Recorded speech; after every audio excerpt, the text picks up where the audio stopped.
العالمین الصلاۃ والسلام علی امام الانبیاء والمرسلین ثم الصلاۃ والسلام علی امام الاولیاء الکاملین وعلی آلہما واصحابہما اجمعین من یومنا ھذا الی یوم الدین اعوذ باللہ من الشیطان الرجیم بسم اللہ الرحمن الرحیم هو الذي جعل لكم الأرض ذلولا فامشوا في مناكبها وكلوا من رزقه وإليه النشور أأمنتم من في السماء أن يخسف بكم الأرض فإذا هي تمور أم أمنتم من في السماء أن يرسل عليكم حاصبا فستعلمون كيف نذير ولقد كذب الذين من قبلهم فكيف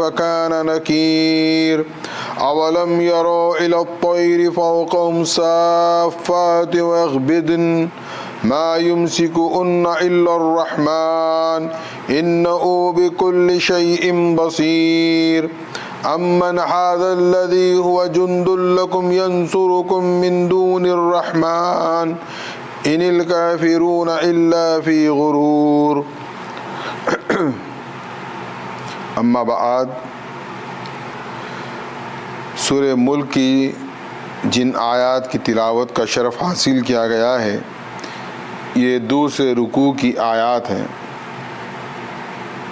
یہ پورا سورہ ملک 30 آیات پر مشتمل ہے۔ پہلے رکوع میں پروردگار عالم نے 14 آیات کو بیان فرمایا ہے اور ماباقی 16 آیات دوسرے رکوع میں اللہ رب العزت نے بیان فرمائے۔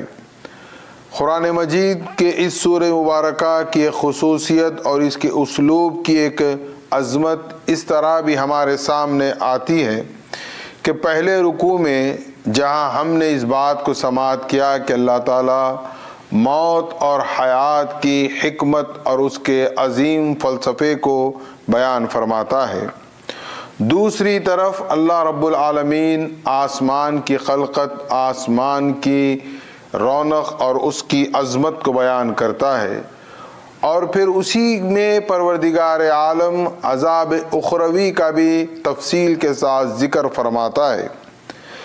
اب آپ دیکھیں کہ قرآن کے اس سورہ مبارکہ کی خوبی دوسرے رکوع میں یہ ہے کہ جہاں اس میں موت اور حیات کی حکمت کو بیان کیا، یہاں پر زندگی کس طرح گزاریں اس کی حکمت اور فلسفے کو بیان فرمایا، اور جہاں اس پہلے رکوع میں پروردگار عالم نے آسمان کی بات کی تو دوسرے رکوع میں زمین کی بات ہو رہی ہے۔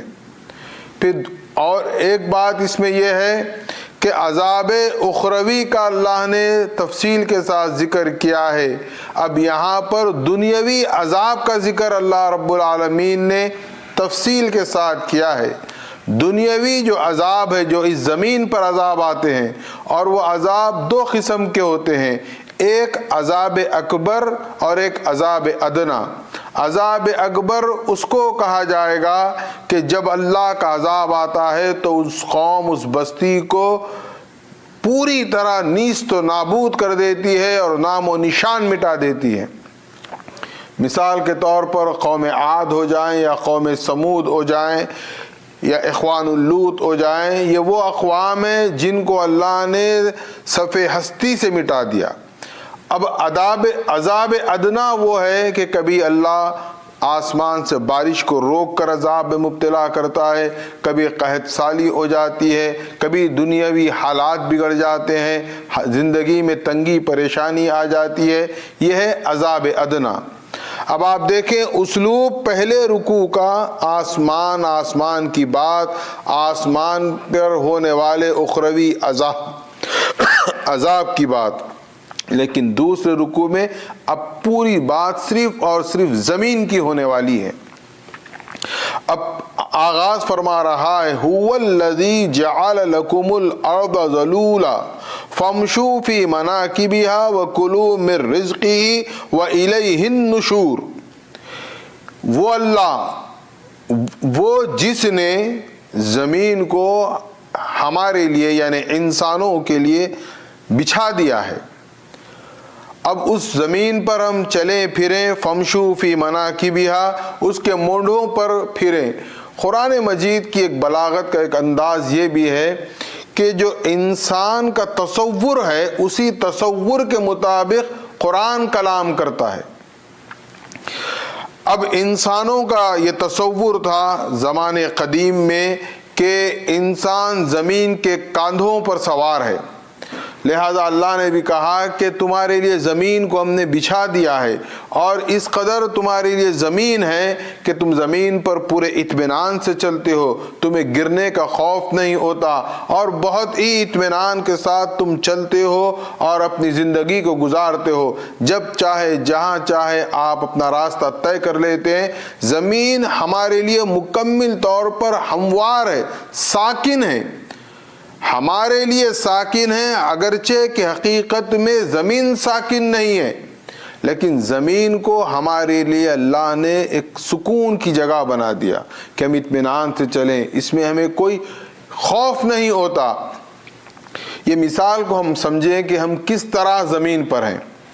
ہم بڑے جانوروں کو دیکھتے ہیں، چاہے وہ اونٹ ہو جائے یا ہاتھی یا دوسرے بڑے جانور، ان کی جو جسامت ہوتی ہے، ان کی پشت پر یا ان کے کندھوں پر چھوٹے چھوٹے کیڑے بھی ہوتے ہیں، جوئیں وہیں پر نکلتی ہیں، وہ اسی میں گھومتی ہیں، پھرتی ہیں، خون چوستی ہیں، کھاتی ہیں، ان کی زندگی وہیں پر ختم ہو جاتی ہے۔ ہمارا حال بھی یہی ہے، زمین پر ہم زمین کے کاندھوں پر ہیں اور ہم یہیں سے سب کچھ حاصل کرتے ہیں، پوری غذا ہماری زمین سے آتی ہے، اناج زمین سے آتا ہے، سب کچھ ہم کھاتے ہیں، اطمینان سے رہتے ہیں اور ہمیں کسی بات کی کوئی تکلیف نہیں ہوتی۔ لیکن اس میں بات سب سے اہم کیا ہے؟ هو الذی، یہ کس نے کیا ہے؟ یہ وہ اللہ ہے، اس نے ہمارے لیے زمین کو اس قدر آرام دہ بنا دیا۔ اسی لیے آپ غور کریں کہ اردو میں بر اور بحر کہتے ہیں، یعنی سمندر کو بحر کہتے ہیں، چونکہ سمندر میں آپ چاہے کشتی میں سوار ہو یا آپ تیریں، بیلنس نہیں ہوتا، دھچکولے ضرور اس میں لگتے ہیں، انسان کو ایک قسم کا خوف لگا رہتا ہے، کہیں ڈوب جاؤں گا، کہیں گر جاؤں گا۔ لیکن بر کہتے ہیں اس کو جہاں اطمینان و سکون ہو، تو زمین پر انسانوں کے لیے اطمینان و سکون ہے، اسی بر سے بر بنا ہے، یعنی جب کبھی آدمی نیکی کے ارادے سے صدقہ کرتا ہے تو اسے روحانی سکون ملتا ہے، یہ ہے بر، جس کو ہم نیکی کہتے ہیں، تاکہ جب ہم نیکی کا کوئی عمل کریں اور واقع میں خالصتاً للہ ہو تو اس کی علامت یہی ہے کہ ہماری روح کو سکون ملتا ہے کوئی کام کر کے۔ اب اللہ فرما رہا ہے مناکب وکلوا من رزقہ، اور پورا اناج کہاں سے آ رہا ہے؟ یہ زمین کو ہم جیسے چاہے استعمال کر لیں، اس میں ہل چلا لیں، زمین کو پھاڑ دیں، چیر دیں، اس میں اناج بوئیں، جو کچھ کرنا ہے ہم کر سکتے ہیں۔ اور یہ سب کہاں سے آتا ہے؟ اناج پورا زمین سے۔ حالانکہ زمین میں جو اناج ہے اس کا تعلق بارش سے ہے، آسمان سے ہے۔ یہ زمین کے اندر جو موجود اناج کے خزانے ہیں، یہ خزانے اس وقت تک باہر نہیں آئیں گے جب تک کہ آسمان سے بارش نہ ہو۔ جب پانی گرتا ہے تو وہ اپنے خزانے باہر نکال دیتا ہے۔ اور پھر اس کے ساتھ جو اہم بات ہے کہ یہ تصور ہے، یہ ایمان ہے ہمارا، یہ ایمان رکھنا ہے۔ هو الذی پر زور دیا جا رہا ہے کہ یہ کرنے والا کون ہے؟ کوئی انسان نہیں ہے، کوئی غیر خدا نعوذ باللہ نہیں ہے، بلکہ یہ اللہ رب العالمین نے ہمارے لیے اس کو بچھونا بھی بنایا ہے اور اس میں سارے انتظامات بھی کیے ہیں۔ اب اس کا نتیجہ کیا ہے؟ وَإِلَيْهِ النُّشُورُ، یہ موج مستی کر کے زندگی کو یوں ہی نہیں گزارنا ہے، وَإِلَيْهِ النُّشُورُ، پھر پلٹ کر اس کے پاس حاضر ہونا ہے۔ حشر اور نشر اللہ کے دربار میں ہونا ہے۔ جب اللہ نے یہ زمین ہمارے لیے بچھائی ہے تو یہ اللہ اسی زمین کو لپیٹ بھی دے گا، اور لپیٹ دے گا تب ہم کہاں جائیں گے؟ ہم جائیں گے اللہ کے پاس۔ مشرکین مکہ اللہ کو ضرور مانتے تھے، لیکن اللہ کے ساتھ مختلف کو بھی خدا مانتے تھے، لات، عزیٰ، منات، لیکن ان کا جو تصور سب سے کمزور تھا وہ آخرت کا تصور تھا۔ وہ سمجھتے تھے گل جائیں گے، سڑ جائیں گے، مر جائیں گے، ختم ہو جائیں گے۔ اللہ فرماتا ہے نہیں، وَإِلَيْهِ النُّشُورُ، یہ پورا جب چادر کو لپیٹ دی جائے گی زمین کی تو پھر تم کہاں جاؤ گے؟ اللہ کے دربار میں جاؤ گے۔ پھر اس کے بعد اللہ، یہ دیکھیے آپ رد و خدا جس کو کہا جاتا ہے، اللہ اس میں خبردار بھی کر رہا ہے، بات کو سمجھا بھی رہا ہے اور ڈرا بھی رہا ہے۔ اور اس رکوع کی ایک خوبی یہ ہے کہ آخری جو 6 آیات ہیں، 6 آیات کا آغاز اللہ قل هو الذی سے کرتا ہے۔ قل یعنی اللہ رسول اللہ صلی اللہ علیہ وسلم سے فرماتا ہے آپ فرما دیجئے، یعنی اس میں ان مشرکین کے اعتراضات یا ان کی گفتگو کو قرآن کا حصہ قرآن نے نہیں بنایا۔ جب جواب اللہ کے رسول سے دلوایا تو جواب سے خود سامعین اور قارئین یہ سمجھ لیں کہ ان کا سوال کیا ہوگا، تو لہذا اس کا یہ جواب ہے۔ اب یہاں پر ابتدا میں اللہ یہ بتا رہا ہے کہ دیکھو میری عظمت کیا ہے۔ اَأَمِنْتُم مَّن فِي السَّمَاءِ أَن يَخْسِفَ بِكُمُ الْأَرْضَ فَإِذَا هِيَ تَمُورُ، یہ زمین کے بارے میں اللہ کہتا ہے تم کیسے اس آسمان والے سے بے فکر ہو گئے۔ اب اللہ نے کہا کہ آسمان والا، تو اس سے مراد اللہ ہی ہے۔ پھر آپ کہیں گے کہ ہم مانتے ہیں کہ اللہ ہر سمت سے، ہر جہت سے، ہر مکان سے پاک ہے۔ پھر یہاں یہ بات آئی کہ آسمان والا، گویا اللہ آسمان پر ہے۔ میں نے پہلے ہی کہا کہ اللہ ہمارے انسانی تصور کے مطابق بات کر رہا ہے۔ ایک عام آدمی کا اللہ کے بارے میں کیا تصور ہے؟ اللہ کے ساتھ ہی اس کی نگاہیں آسمان پر اٹھ جاتی، وہ اشارہ بھی کرتا ہے تو اوپر والا اللہ، ایک عام تصور ہے۔ حالانکہ مسلمان یا بہت سے لوگ یہ مانتے ہیں کہ اللہ ہر مقام پر ہے، اللہ مکان سے، جہت سے، سمت سے پاک اور منزہ ہے۔ لیکن ایک عام تصور ہمارا کیا ہے؟ اللہ کا ہے، اللہ آسمان پر ہے، اوپر والا اللہ، یہ اب سے نہیں ہے، یہ تصور شروع سے ہے، اور احادیث بھی اس کی گواہی دیتی ہیں۔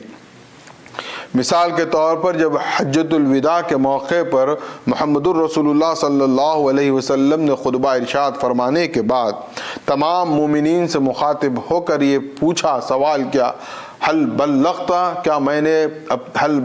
رسالتی، کیا میں نے اپنی رسالت کو آپ تک پہنچا دیا؟ تو تمام نے گواہی دی کہ ہاں یا رسول اللہ، آپ نے دین، نصیحت اور امانت سب کچھ ہم تک پہنچا دیا۔ اس موقع پر حدیث میں یہ الفاظ آئے ہیں کہ رسول اللہ صلی اللہ علیہ وسلم نے آسمان کی طرف نگاہ اٹھائی اور اپنی انگلی سے آسمان کی طرف اشارہ کرتے ہوئے کہا، اے اللہ تو گواہ رہنا کہ انہوں نے گواہی دی ہے۔ آپ نے 3 مرتبہ آسمان کی طرف اور پھر عوام کی طرف اشارہ کیا ہے۔ تو یہ بات معلوم ہوتی ہے کہ انبیاء علیہم السلام بھی عوام کے عام تصور کے مطابق بات کرتے تھے۔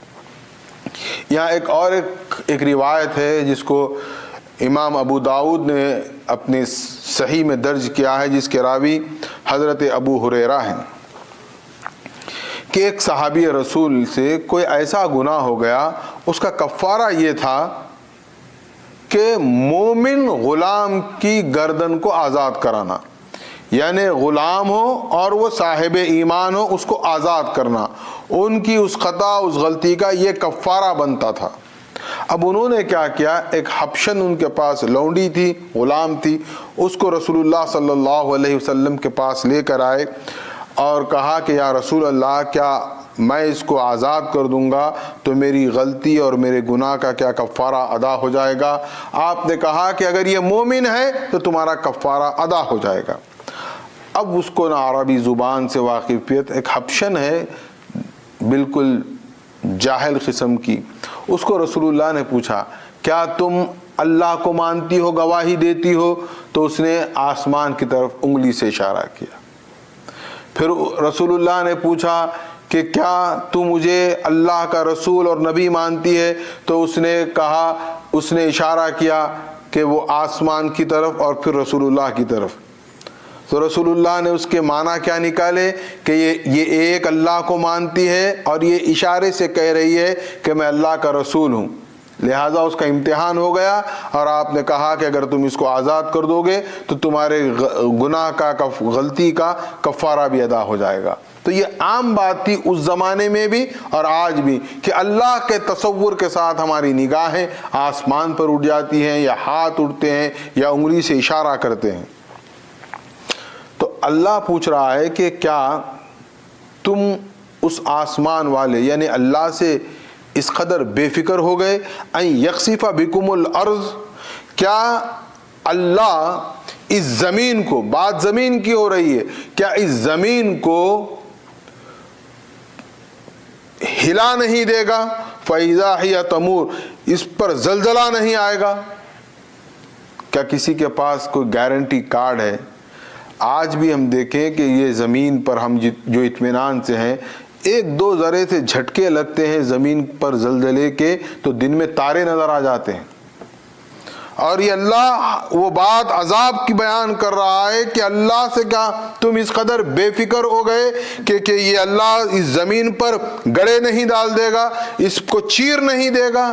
کیا یہ ہل نہیں جائے گی؟ کیا اس میں زلزلہ نہیں آئے گا؟ کیا تمہارے پاس کوئی سند ہے، کوئی گارنٹی ہے؟ یہ اللہ سوال کر رہا ہے. اور پھر اس کے بعد ام امنتم من فی السماء ان یرسل علیکم حاسبا، کیا تم اللہ سے، آسمان والے سے اس لیے اس قدر بے فکر ہو گئے کہ وہ تم پر کوئی جھکڑ والی ہوا نہیں چلائے گا؟ یعنی تیز جب ہوا چلتی ہے تو اس میں کنکر پتھر بھی اڑتے ہیں اور وہ جب لگتے ہیں جسم پر تو گولی کا کام کرتے ہیں. حاسب اس کو کہا جاتا ہے جس میں ہوا کے ساتھ ریت، مٹی، کنکر ہو. عاد و سمود کو اللہ نے کیسے عذاب دیا؟ پتھروں کی بارش ہو گئی. ہوا کی تیزی اس قدر ہوتی ہے کہ سب کچھ اڑائے لے جاتی ہے. اللہ اس ہوا سے ڈرا رہا ہے کہ کیا تم بے فکر ہو گئے؟ کیا میں ویسی ہوا نہیں چلا سکوں گا؟ فَسَتَعْلَمُونَ كَيْفَ نَذِيرٌ، کیا میں نے تم کو پہلے سے خبردار نہیں کیا؟ کیا خبردار نہیں کیا کہ یہ سب ہونے والا ہے؟ یعنی زمین پر زلزلے بھی آئیں گے اور تیز ہوائیں چلے گی. وَلَقَدْ كَذَّبَ الَّذِينَ مِنْ قَبْلِهِمْ فَكَيْفَ كَانَ نَكِيرٌ، اور تم جس طرح آج عذاب الہی کا انکار کر رہے ہو، تم سے پہلے بھی کذب الذین من قبلہم، تم سے پہلے بھی جو ہم نے عذاب مسلط کیا تھا، کیا وہ تمہارے لیے کافی نہیں ہے؟ کیونکہ وہ لوگ جب سفر کرتے تو مدائن کے شہر بھی جاتے اور صدوم و عامورہ کے شہر بھی جاتے اور عاد و سمود کے شہروں کو بھی جاتے. وہ واقف تھے کہ اور ان کے پاس یہ سٹوریز کنٹینیو آ رہی تھی کہ ان قوموں کی جو بربادی ہوئی ہے وہ اللہ کی طرف سے ہوئی ہے، اللہ کا عذاب آیا ہے. لیکن اب کیا ہوئے؟ بے فکر ہو گئے، اب ہم پر آنے والا نہیں ہے. تو اللہ یاد دلا رہا ہے کہ تمہاری خود تاریخ میں تم شاہد ہو ہمارے عذاب کے، تم دیکھتے ہو جب ہمارا عذاب آیا تو کیسا ہو گیا. کیا تمہیں اس کی فکر نہیں ہے؟ پھر دیکھیں آپ رخ کو بدلا اللہ نے. اولم یرو الی الطیر فوقہم صافات ویقبضن ما یمسکہن الا الرحمن انہ بکل شیء بصیر. دیکھیے بات شروع ہوئی تھی اس رکوع میں آسمان سے، آسمان کے بعد خدا نے کیا کیا؟ زمین کی بات کر دیا. اب ایک حصہ بچ گیا. کہاں کا بچ گیا؟ آسمان اور زمین کے درمیان جو فضا ہے وہ فضا کو بھی اللہ نے بیان کر دیا. کیا تم نہیں دیکھتے؟ اولم یرو الی الطیر فوقہم، کیا تم اپنے اوپر نہیں دیکھتے جو یہ پرندے اڑ رہے ہیں؟ کتنی چھوٹی چھوٹی باتوں سے اللہ اپنی بات پہنچا رہا ہے. یہ پرندوں کو نہیں دیکھتے کہ یہ پر پھیلا کر اڑتے ہیں، اور جب ان کو نیچے اترنا ہوتا ہے وَيَغْبِزْن، اپنے پروں کو سکیڑ لیتے ہیں. یہ مشاہدہ ہر کوئی کر سکتا ہے، کرتا ہے. آپ دیکھیں جب پرندہ پوری آب و تاب کے ساتھ آسمان پر اڑتا ہے، جب اس کو نیچے آنا ہوتا ہے تو وہ اپنے پروں کو سمیٹ لیتا ہے. اور یہ سب کون کرا رہا ہے؟ ما یمسکہن الا الرحمن، یہ تمام چیزیں رحمان کروا رہا ہے۔ پرندوں کا پر کھول کے اڑنا، پروں کو سمیٹنا، اس کے پیچھے کون ہے؟ یہ سب اللہ کی طرف سے ہے۔ انسان کا تصور ہمیشہ یہ رہے کہ ہر فعل اور ہر عمل اللہ رب العالمین کی طرف سے ہو رہا ہے۔ کہیں ہم آج غرور میں ایسا نہ سمجھے ہم اڑا رہے ہیں، ہم کوئی نہیں ہوتے اڑانے والے، اللہ چاہا تو اڑا سکتا ہے، اللہ چاہا تو گرا سکتا ہے۔ انہو بکل شیء بصیر، اس کی نگاہوں میں ہے سب کچھ، وہ دیکھ رہا ہے، ایسا نہیں ہے کہ وہ انجان ہو گیا ہے۔ یہ جو کچھ بھی کارخانے قدرت میں ہو رہا ہے یہ اللہ کے سامنے ہے۔ امن ھذا الذی ھو جند لکم ینصرکم من دون الرحمن ان الکافرون الا فی غرور۔ اور کیا تم کوئی لشکر بنا لو گے، کوئی فوج تیار کر لو گے اپنی مدد کے لیے سوائے اللہ کے؟ یعنی کافر، کیا تم اس غرور میں ہو کہ تمہارے پاس وہ قوت، وہ پاور آ گیا ہے کہ تم نے وہ فوج، وہ لشکر تیار کر لیا ہے کہ معاذ اللہ اللہ سے مقابلہ کریں گے؟ یہ تو غرور کہتا ہے۔ جب انسان میں غرور حد سے بڑھ جاتا ہے تو وہ خدا کو نعوذ باللہ خدا نہیں مانتا۔ تو اللہ جھنجھوڑ کر کہہ رہا ہے کیا تم ہمارے خلاف کوئی لشکر لے آؤ گے؟ امن ھذا الذی یرزقکم ان امسک رزقا بل لجوا فی عتو و نفور۔ جبکہ اگر ہم تمہارا رزق روک لیں، بارش ہونا بند ہو جائے تو کہاں سے رزق ملے گا؟ آپ کہیں گے نہیں آرٹیفیشل کرا لیتے ہم، ٹھیک ہے کرائیے، کتنی کرائیں گے، کب تک کرائیں گے؟ اور یہ جو آرٹیفیشل کا جو آپ کا جو غرور ہے یہ وہ ہے کہ آپ بھی اپنی ٹیکنالوجی سے انہی بادلوں کو آپ برساتے ہیں جو اللہ آسمان پر لے کر آتا ہے۔ آپ بادل تو نہیں بنا سکتے۔ اللہ اگر ایک سال کے لیے بارش کو روک دے پوری دنیا کی ترقی تہس نہس ہو جاتی ہے۔ اللہ چیلنج کر رہا ہے اگر تم نہیں باز آؤ گے ان امسک رزقا، ہم رزق کو پکڑ لیں گے۔ اللہ اکبر۔ ہمارے پاس دولت رہے گی، بینک بیلنس رہے گا، پراپرٹیز رہیں گی، کھانا نہیں ملا تو کیا کریں گے؟ یہ سب خدا کی قدرت ہے۔ اب دیکھیے یہ جو آیت ہے اس کے بعد کی، وہ جو حکمت و فلسفے میں الذی خلق الموت والحیات لیبلوکم ایکم احسن عملا میں موت اور حیات کی حکمت کو بیان کیا تھا، اب آنے والی آیت میں ہماری یہ حیات دنیاوی کی حکمت اور فلسفے کو بیان کر رہا ہے، اور اس قدر جھنجھوڑ کر بیان کر رہا ہے کہ اگر ہم حقیقت میں مومن ہیں اور اس آیت مبارکہ کو سمجھ جائیں تو ہمارے لیے ہدایت کافی ہے۔ اور یہ آنے والی آیت دراصل میرے اپنے نقطہ نظر سے خلیفۃ اللہ مہدی موعود علیہ السلام کی من جملہ تمام تعلیمات کا نچوڑ ہے۔ اللہ فرما رہا ہے، دیکھیے آپ، افمن یمشی مکبن علی وجہہ اہدی امن یمشی سویا علی صراط مستقیم۔ افمن یمشی مکبن علی وجہہ، جو لوگ زندگی گزار رہے ہیں وہ کیسے گزار رہے ہیں؟ پیٹ کے بل گزار رہے ہیں، سر جھکا ہوا ہے اور پیٹ کے بل گزار رہے ہیں۔ یہ پوری زندگی کے ہمارے نظام کو اللہ بیان کر رہا ہے۔ یہ محنت، یہ مشقت، یہ جستجو کس کے لیے ہوتی ہے بتائیے آپ؟ پیٹ کے لیے ہوتی ہے۔ حلال ہو جاؤ، حرام ہو جاؤ، یہ پوری جدوجہد کا مرکز کیا ہے؟ پیٹ ہے۔ اب جو پیٹ کے بل چلنے والا ہے، سورہ اعراف میں اللہ نے واضح فرمایا ہے کہ انسانوں میں اکثریت انسان حیوان نما انسان ہے۔ حیوان کو بھی پیٹ ہے اور فرج ہے، خواہشات نفسانی جو جسمانی ضرورت ہے وہ دو چیزوں کی ضرورت کے لیے جانور حیوان جیتا ہے، انسان کی اکثریت بھی اسی میں ہے۔ بس کوئی گول نہیں، کوئی ہدف نہیں، کوئی مقصد نہیں۔ کہیں مقصد بھی ہے تو دولت کا مقصد ہے، شہرت کا مقصد ہے، عزت کا مقصد ہے، لیکن اس کا جو سینٹرل پوائنٹ ہے وہ کیا ہے؟ پیٹ ہے۔ بس کھانا ہونا ہے، دولت ہونا ہے۔ یہ اس طرح دولت کو جو ایم بنائے، ہدف بنائے، جو بہت زیادہ اچھے زندگی کا تصور، یہ کوئی اللہ کی نظر میں انسان کا تصور نہیں ہے، اللہ کی نظر میں یہ حیوان کا تصور ہے۔ اب ہم طے کریں کہ اللہ کی نظر میں انسان بننا ہے یا حیوان بننا ہے۔ ایک زندگی کا گول ہونا چاہیے، ایک ہدف ہونا چاہیے کہ میری یہ منزل ہے، میرا یہ مقصود ہے، یہ میرا مطلوب ہے اور میں اس کا طالب ہوں۔ اور ہوتا ہے لوگ اپنی طلب، چاہے آپ ایک قومیت کو اگر اپنا نظریہ بناتے ہیں، آپ کا گول ہے، تو قومیت کے لیے اپنی جان بھی دے دیتے ہیں، اپنا گھر بار بھی لٹا دیتے ہیں۔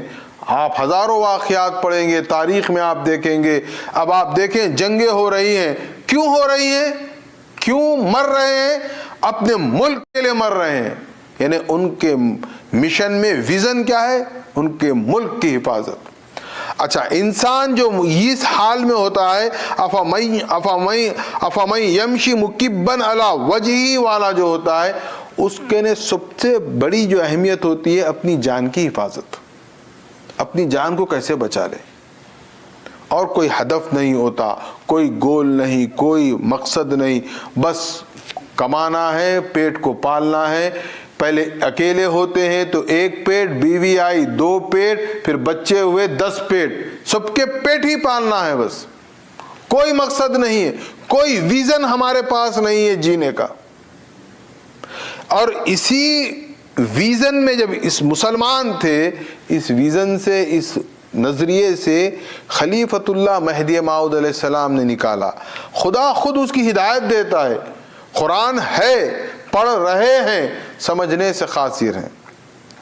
مہدی علیہ السلام نے اس کی طرف دعوت دی۔ اب ایک انسان تو ایسا ہو گیا جو اللہ کی نظر میں حیوان ہے۔ اچھا، پورے قرآن کی ایک اور ایک خوبی، ایک خصوصیت ہے، ہم یہ 60-70 سال کی زندگی گزارتے ہیں، اللہ ہماری اس زندگی کے بارے میں قرآن میں بہت اختصار سے بیان کیا ہے، بہت کم ہماری زندگی کو بیان کیا۔ سب سے زیادہ کیا بیان کیا ہے؟ آخرت کی زندگی، پورا قرآن۔ اب آپ اگر صحیح معنی میں تدبر کریں تو آدھے سے زیادہ قرآن آخرت کی زندگی پر دلالت کرتا ہے۔ اب آج مادیت میں ہماری آنکھ آخرت سے بند ہے، ہم سمجھ رہے ہیں بس یہی زندگی ہے، اسی میں جینا ہے، اسی میں سمیٹنا ہے، اسی میں کمانا ہے، جو کچھ بھی کرنا ہے، یہ ہمارا نظریہ ہے۔ لیکن اللہ کیا چاہتا ہے؟ تم بند مومن ہو تو تم آخرت کی فکر کرو۔ اب ایک تو ہو گیا وہ انسان نما حیوان جس کی پوری زندگی پیٹ اور فرج، یعنی یوں سمجھ لیجیے آپ فوڈ اور سیکس کے اطراف ہے بس، اور کچھ نہیں ہے۔ لیکن ہونا کیا چاہیے؟ امن یمشی سوین علی صراط مستقیم۔ ایک تو یہ چہرہ ان کا جھکے ہوا ہوگا اور پیٹ کے بل رہیں گے، یعنی پیٹ کے لیے سب کچھ ہوگا اور اپنے سیکس کے لیے ہوگا۔ لیکن جو صاحب ایمان ہے، جو حقیقت میں اللہ کی نظر میں انسان ہے، اس کا ایک ہدف ہوگا، ایک منزل ہوگی صراط مستقیم کی، یہ گول ہوگا۔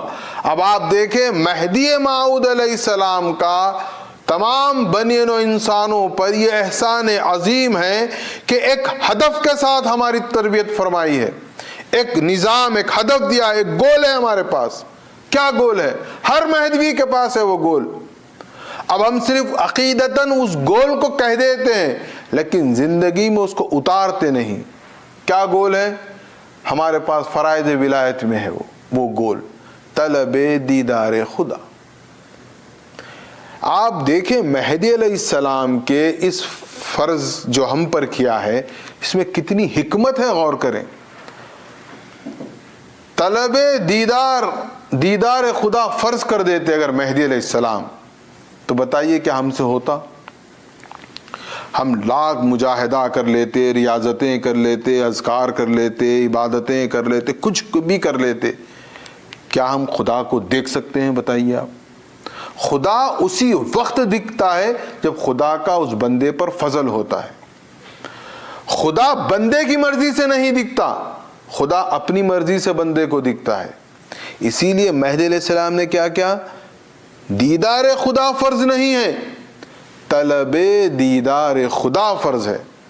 اللہ کے دیدار کی طلب ہو، ہماری زندگی کا ایک گول ہو۔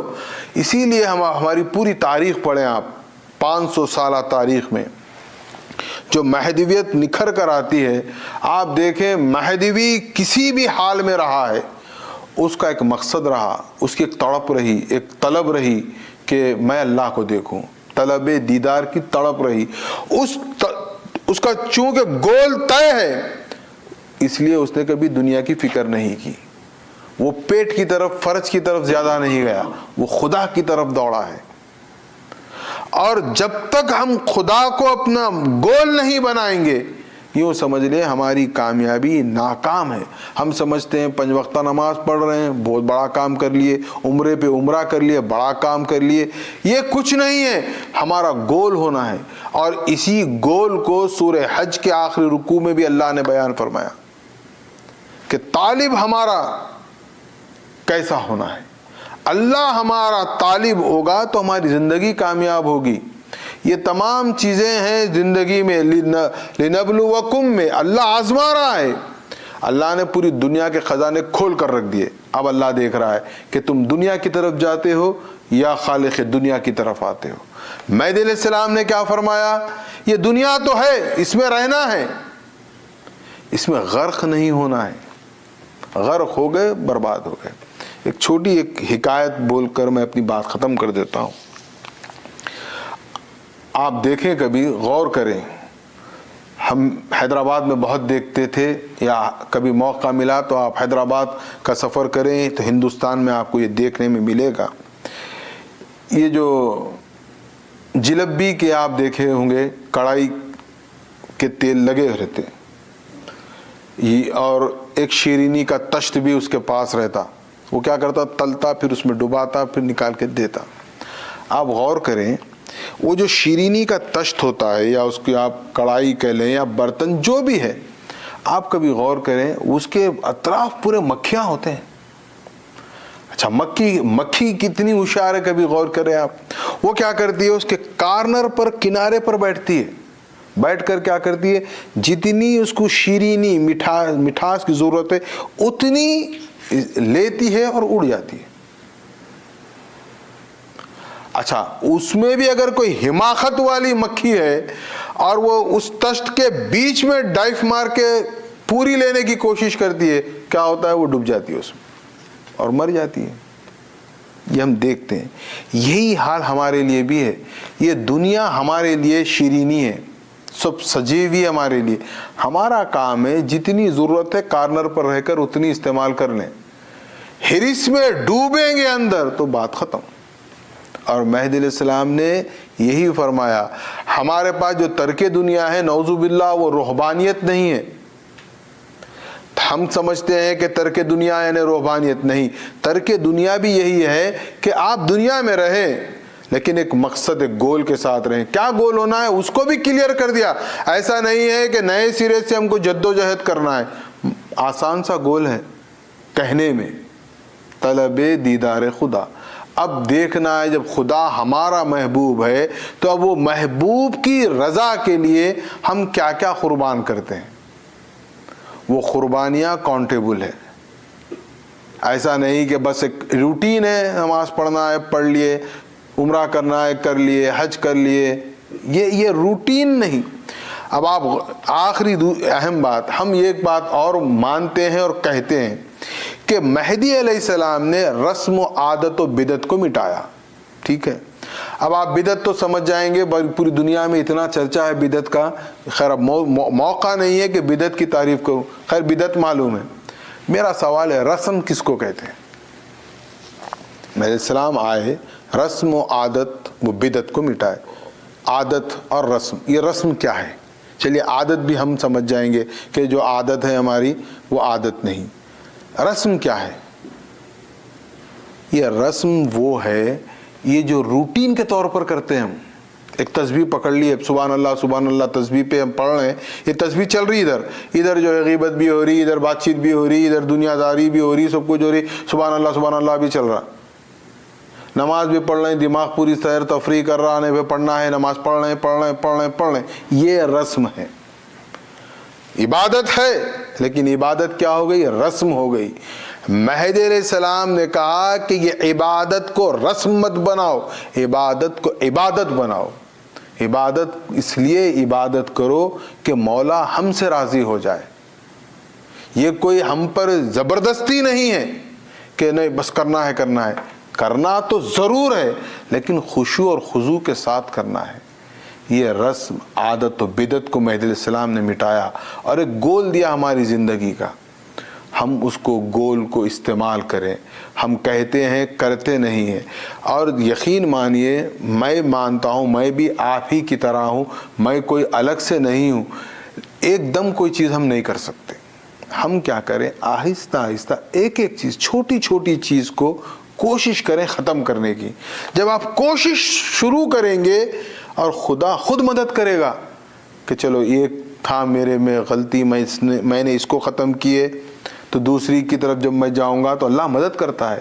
ایک دم اٹھ کے صبح پھر شروع مت ہو جائیے کہ نہیں پورا تقویٰ میرے پاس آ گیا۔ یہ ریاکاری سے بچیے۔ مہدویت رسم عادت و بدعت اور ریاکاری سے بچاتی ہے، اور مہدوی اس کو کہا جاتا ہے جس کا ایک ہی مقصد ہوتا ہے اللہ کو پانا۔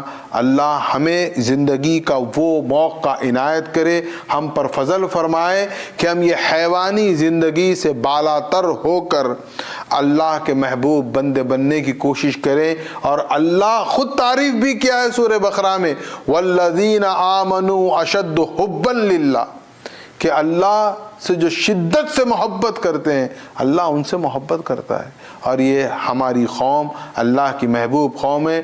یہ ہماری کچھ کوتاہیوں سے، ہماری کچھ غلطیوں سے ہم پیچھے ہو گئے ہیں، تو ہم دوبارہ اس ریس میں کبھی بھی کسی وقت بھی شامل ہو سکتے ہیں، اور اس کے لیے کوئی واویلا ہنگامہ کرنے کی ضرورت نہیں ہے۔